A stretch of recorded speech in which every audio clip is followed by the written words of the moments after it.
en Las Cosas Como Son. Siguen las repercusiones políticas tras la difusión de audios de una supuesta conversación entre Samir Villaverde y Bruno Pacheco, que revelarían negociados en ministerios. ¿Cómo repercute al presidente Pedro Castillo? En sesión de la Comisión de Fiscalización, el exministro de Transportes, Juan Silva, negó haber entregado dinero al presidente Pedro Castillo para su campaña electoral, tal como se señala en el audio. También rechazó ser el cabecilla de una organización criminal en el Ministerio de Transportes. El jefe del gabinete, Aníbal Torres, dijo en conferencia de prensa que los presuntos audios no constituyen pruebas, sino solo indicios.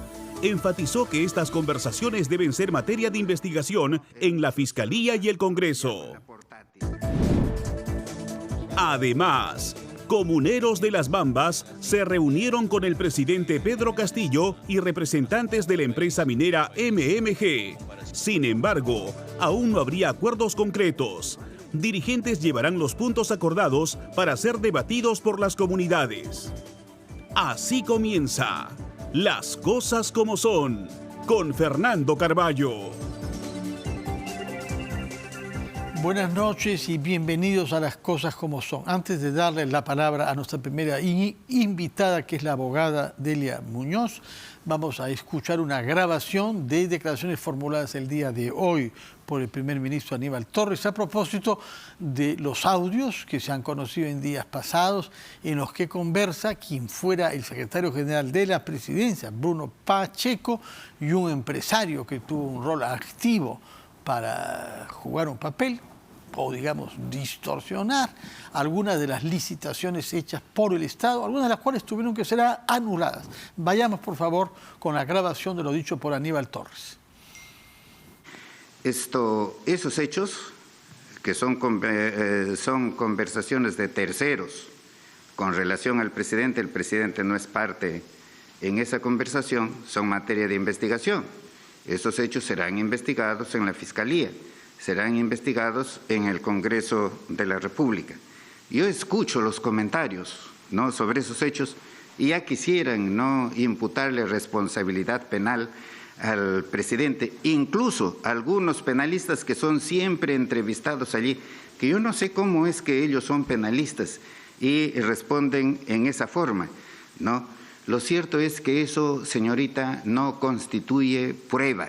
Eso constituye indicio de la comisión del delito de las personas que han dialogado allí y eso lo analizará el Poder Judicial en su oportunidad. Pueden hablar de un Aníbal también, pueden hablar de su nombre también, pueden hablar, ¿no? ¿Con eso diríamos ya que usted es la responsable? Bueno, pues eso, si los hechos sucedieron, eso es materia de investigación. Yo no soy el fiscal, ¿no? Yo no soy juez y no soy policía. Sí me parece escandaloso, si eso es verdad, se tiene que sancionar severamente. Bueno, hemos escuchado al primer ministro, que sucede que es un abogado también. Retengamos la última frase: si eso es verdad, sería escandaloso y tiene que ser sancionado severamente. Señora Delia Muñoz, buenas noches. Buenas noches, Fernando. Muchas gracias por invitarme a conversar estos temas. ¿Cómo reacciona usted ante lo que ha escuchado decir al señor primer ministro, que ha sido decano de la orden, de la que usted también es miembro? Porque en la primera parte parece negar toda relevancia política, pero al final, como abogado, ya no como político, dice, si fuera verdad, y realmente hay la sensación... Se cura en salud, ¿no? Sí. Mire, en primer lugar, el presidente del Consejo de Ministros que tenemos hoy es una persona que era muy conocido por su solidez jurídica. Maestro de muchas promociones en San Marcos, yo soy de otra casa de estudios, pero era en líneas generales un hombre que se consideraba, manejaba derecho. Entonces, en ese contexto, sus declaraciones orientadas siempre con un criterio político para buscar exculpar o tirar abajo cualquier tipo de investigación sorprenden mucho. Efectivamente, los audios son entre terceros que conversan, pero vamos armando. En derecho hay diferentes formas de investigar y una de ellas es la utilización de la prueba indiciaria. Yo encuentro aquí una huella, encuentro un rastro, una persona y el fiscal tiene que ir armando y disponiendo la investigación. Cuando uno ve estas declaraciones, yo estuve escuchando por la tarde las declaraciones del Congreso. Todas las personas que están vinculadas al presidente Castillo salen a decir que me prueben, que demuestren, tiene que hacer, o sea, están utilizando los principios básicos del derecho, ¿no? Pero hay algunas cosas que son verdades objetivas. Que el señor Castillo despachó en Girón Zarratea, no se puede negar. Que había un Dice sobre que nunca con 20.000 despachó, dólares. dijo que iba a comer los sopa. $20.000 en efectivo en la oficina. Dicen por que ser eran elegante una del señor entrega, Pacheco. una entrega de Es su una hermana. cosa objetiva. Y luego tenemos una larga cadena de hechos cometidos en el ejercicio de la presidencia. Y la abogada que es usted, ¿cómo recompone este rompecabezas donde hay varias piezas que van poco en primer a poco? lugar, en los últimos años, el tema de la corrupción es tan fuerte en el mundo que cuando hablamos de altos funcionarios e investigamos en el mundo en general a los altos funcionarios, las cosas son al revés. No es que yo tengo que demostrar que usted es culpable. Es como en el tema del narcotráfico, en otro tipo de temas, en el derecho laboral, la prueba se invierte. El funcionario público es el que tiene que asumir mucha de la carga probatoria para señalar de que está dentro de los cánones esperados. Entonces aquí están haciendo una aplicación clásica que la podemos pedir usted y yo. A mí que la Fiscalía me demuestre, pero cuando a mí se me encuentra $20.000 como funcionaria pública en el cajón de mi oficina, que es un dinero yo soy. santo. Así es, Sí. no, porque fíjese que en el sector público, cuando usted asume el cargo, usted tiene que firmar cuáles son sus ingresos, cuáles son sus deudas, de dónde viene, y usted va haciendo ¿Qué una intereses declaración. tiene usted y sus parientes? Sí. Exactamente, y eso se hace porque hay tratados que nos dicen hay que trabajar con transparencia y luego normas internas que nos obligan a una serie de actuaciones, registro de visitas, con quienes puedo contratar, transparencia, información, ¿no? Y uno ve alrededor de todo el Poder Ejecutivo mucha vulneración de estas normas.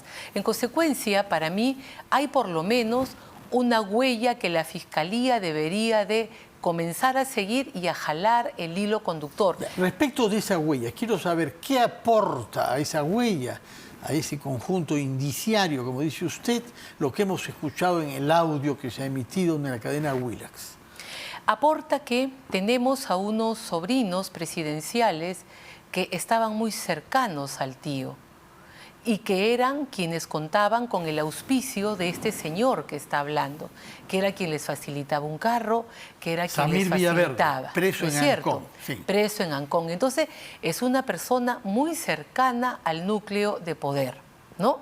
Cuando uno comienza a trabajar en el sector público, uno declara quiénes son sus sobrinos, quiénes son sus hasta familiares del segundo grado, de consanguineidad y lo demás, ¿no? Entonces, ¿qué hacían estos chicos todo el rato con el presidente, con el carro de este señor? O sea, surgen muchas dudas que metódicamente deberían llevar a que un fiscal anticorrupción serio o un fiscal de la nación como el que tenemos ahora comience a compilar prueba y a levantar información. Se está haciendo sobre varias personas. Luego voy a preguntarle si se puede investigar al sí. propio presidente. Pero antes quisiera ver los hechos que surgen de esos audios. ¿Qué de nuevo hay como hecho delictivo posible? Si este audio es verdaderamente una conversación, como parece ser, seamos sinceros, entre el señor Pacheco y el señor Villaverde, ¿qué de nuevo aportan a la actividad delictiva presunta de autoridades del Ejecutivo? Señor Silva en particular, vamos a ver qué es lo que la Fiscalía dice. Estamos a la espera de una decisión que tome la Fiscalía, porque sabemos que está sometido a una investigación, ¿no? Una cosa es la verdad y la difusión periodística, y otros son los estándares que tiene que respetar el fiscal cuando investigue, ¿no? Desde el punto de vista de ciudadanos que estamos observando junto con la prensa, uno encuentra que se cambian las normas para designar a alguien con menores requisitos, a un ministro Silva que niega haberse reunido nunca con este empresario, pero otros empresarios que van hablando, y cuando uno comienza a cruzar las fechas, estas coinciden con una serie de toma de decisiones, ¿no? Entonces, estos hechos son para mí los novedosos, porque hasta ahora eran rumores, que se reunieron, que conversaron. Ahora tenemos audios que además habrá que ver en qué momento llegan a la Fiscalía, porque hay todo un tema de cadena de custodia de la información. Yo le recuerdo a usted y a su público que el caso Petroaudio se cayó porque se demostró que las grabaciones no habían tenido el control y la cautela que exige la custodia de unas pruebas. Y por eso el caso termina en cero. Algún abogado astuto logró dar con el argumento. Por eso, ¿no?, le digo que una cosa es la verdad y lo que uno puede seguir en los medios y los estándares que tiene que cumplir un fiscal, ¿no? Asegúrenos, pero por es favor, absolutamente la verdad escandaloso. Termina por trascender. La verdad termina por trascender. La verdad termina por imponerse a las dificultades ahora estamos que los abogados ponen, exactamente, ¿o no? Sus pero colegas. ahora estamos ante personas que utilizan toda la estructura legal para invocar inocencia y decirse, a mí que me prueben, cuando él como funcionario es el que tiene que demostrar. Yo estuve aquí, yo nunca fui, yo nunca despaché en este lugar, fueron todas las cosas, ¿no? Ellos se ponen al medio para que sea el fiscal el que les demuestre todo, ¿no?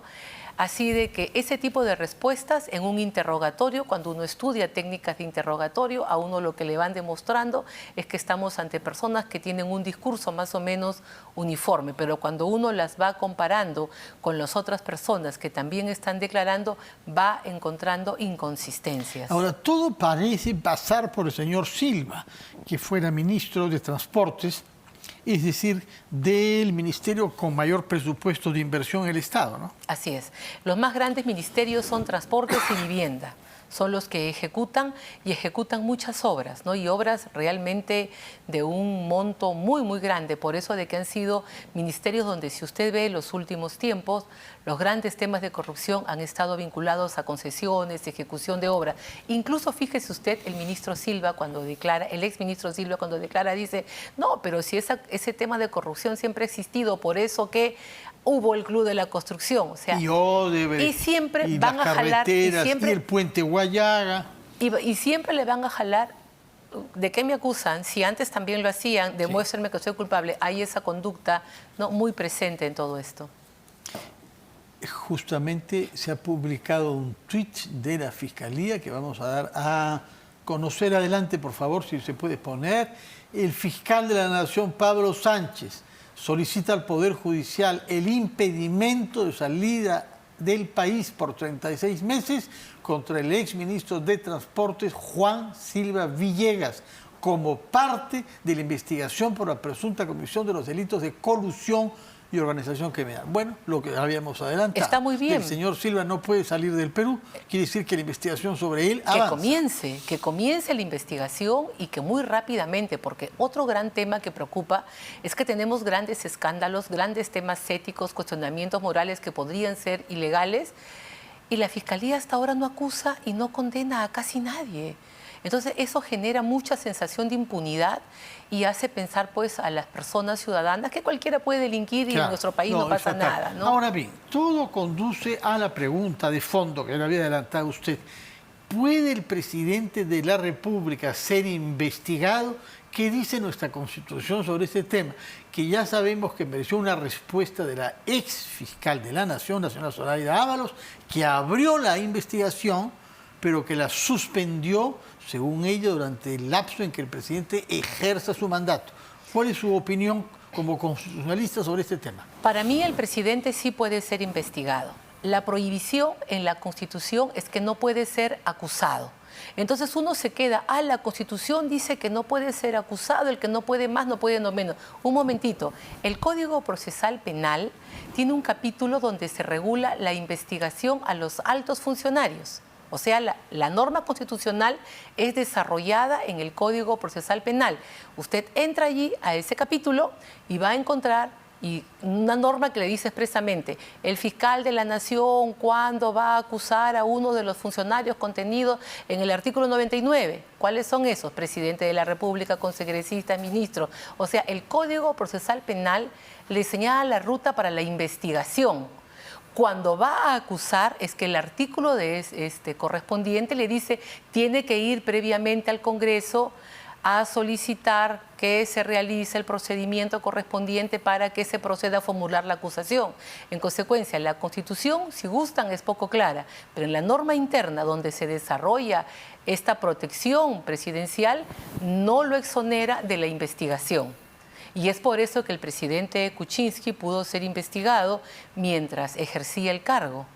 No, la fiscal de la Nación, Zoraida Ábalos, opta por una salida de archivar. Suspender, sí. En mal sentido, dicha la palabra, en suspender, ¿no? Cuando el Código Procesal Penal la habilitaba para la investigación. Lo que no puede hacer... Hay una división entre los juristas sobre ese punto, ¿no? Sí, hay una división. Ábalos invocó lo que ella creía era jurisprudencia de sus predecesores, interpretar que hay que abrir la investigación pero no ejercerla mientras tenga el cargo y en consecuencia suspenderla, ¿no? Sí, lo que pasa es de que, como le digo, la Constitución señala no se puede acusar al presidente sino por estos delitos, traición a la patria, tararín, tararán, ¿no? Pero la norma que utiliza el Ministerio Público distingue, ¿no?, entre las fases, lo que es la investigación preparatoria, lo que es la investigación y la formulación de la acusación y la exigencia de aplicar el artículo constitucional de protección a los aforados es para el momento de hacer la acusación. De acuerdo. Entonces, acusación hay no norma se puede, expresa. Investigación sí. Hay norma expresa. Ahora bien, hay varios procesos en marcha, como usted sabe, hasta 4, quienes piden que el presidente renuncie, lo cual simplificaría todo el procedimiento, quienes quieren hacer una nueva vacancia, que sería la tercera, que requiere 87 votos, quienes consideran que se le debe denunciar, cosa que ya ha sido hecha, constitucionalmente por traición a la patria, quiero su opinión sobre ese procedimiento, y finalmente quienes hablan del artículo 117, juicio político por infracción constitucional. Explíquenos, por favor, la diferencia que hay entre una denuncia constitucional por traición a la patria, qué viabilidad tendría, y la propuesta de más bien someterlo a un juicio político de acuerdo a lo que prescribe el artículo 117 de la Constitución. Lo que pasa es de que la denuncia por traición a la patria está dentro del incumplimiento de las funciones del presidente de la República, que debe, así como guía la política exterior, tiene que hacer cautelar el territorio y hacer cumplir otra serie de normas. O sea, forma parte de su núcleo de competencias y de obligaciones que él tiene. Entonces, esta denuncia por traición a la patria se sustenta en que él incumplió estas obligaciones cuando señaló que estaba dispuesto a entregar parte del territorio o hacer una alianza con el vecino país del Ecuador. La denuncia constitucional va a poder formularse cuando con Bolivia, sí. Perdón, sí, con Bolivia. Va a poder formularse cuando el presidente incurre en alguno de los delitos señalados en el artículo constitucional correspondiente, ¿no? Pero ¿usted piensa que la denuncia tal y como la conocemos hasta ahora tiene asidero jurídico? Ahí hay posiciones encontradas, Sí. ¿no? No hemos tenido una situación ni una norma interna que lo haga. Si uno lee la Constitución de manera literal, puede encontrar sustento jurídico. Pero luego el mismo presidente se retractó, dijo de que no había sido así. Entonces va a quedar en una situación de decisión de la Cámara Política el determinar si está o no en una infracción de ese tipo. Y los precedentes internacionales que se citan, que son los casos supuestamente de Burkina Faso, el viejo Alto Volta, y del atolón de Mururoa, no sé si son muy sólidos, ¿no? En el derecho internacional, cuando un funcionario público expresa algo y lo hace en ejercicio de sus funciones, en este caso en una entrevista, uno considera que lo que esa persona está diciendo es cierto, ¿no? En el derecho internacional, cuando usted Pero no está afirmando algo, sino está expresando un deseo eventual, el de ceder territorio por la fraternidad, sí, o lo que fuera, como el pueblo boliviano. Si estuviese en una negociación y uno expresa un deseo, si fuéramos yo Bolivia, quiero usted cederte yo parte quiero de nuestro cederte, territorio. usted ya aceptó. Sí. Sí. Porque en el derecho internacional la expresión de voluntad, no la palabra que si yo quiero, no, la expresión de voluntad es lo que manda.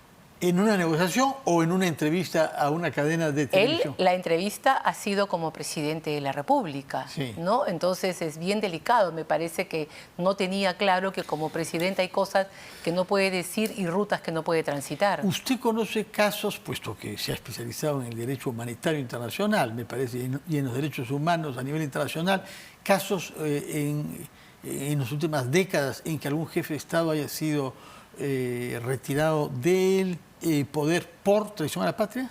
Por traición a la patria no, pero sí por acusaciones de corrupción. América Latina está lleno de esos casos, ¿no? Hemos tenido en Uruguay Lugo, Dilma Rousseff, en Brasil, hemos tenido varios en Ecuador, más o menos son 14 presidentes latinoamericanos en los últimos 25, 30 años que han sido retirados. Pero con un procedimiento distinto, ¿no?, que en nuestra vacancia. Nuestra vacancia muy es similares, muy similares. Todos son juicios políticos. Todos son juicios políticos. ¿Pero la vacancia es juicio político? La vacancia es un juicio político. ¿Es lo mismo que el artículo 117? En nuestra Constitución eso es lo que genera la confusión, pero cuando uno lo estudia en teoría y sobre todo desde la ciencia política, todos esos procesos se consideran juicios políticos. ¿Por qué? Porque la adopta el Congreso, el Parlamento, dentro de un proceso especial de juzgamiento a quien está cumpliendo el más alto cargo del país, ¿no? Pero lo de la vacancia es juzgamiento, porque el concepto de incapacidad moral permanente no parece muy ajustado al derecho penal, ¿no? O sea, juzgamiento propiamente es una cuestión política. Ahí es donde se arma, uno tendría que retroceder a cuáles son las fuentes del derecho, qué cosa es lo que tendría. Usted es filósofo, tengo entendido, ¿no?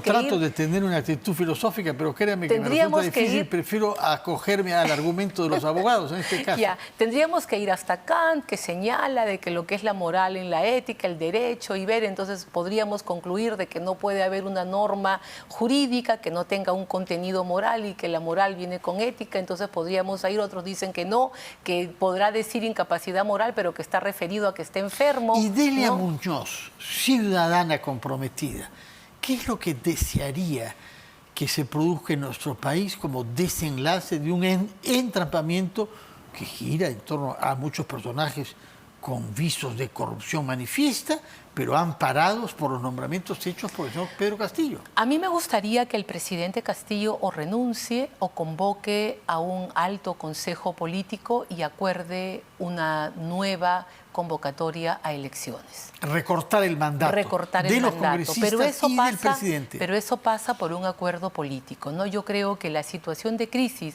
a la que nos va a llevar esta conducta de enfrentamiento, yo no renuncio, yo soy honesto, sí, tú eres culpable, eres esto, tú no trabajas, tú eres Congreso, creo que eso no nos va a llevar absolutamente a un buen camino. Creo que es el momento en el que los políticos se sienten al más alto nivel, Congreso, quien fuera el nuevo presidente de la República, y tomen una decisión en la que realmente piensen en nosotros. Y si es que el presidente Castillo, como alguien lo ha sugerido, propusiera, bueno, renuncio, pero como Richard Nixon, una vez que me hayan dado algunas garantías de que no voy a pasar de Palacio a la cárcel.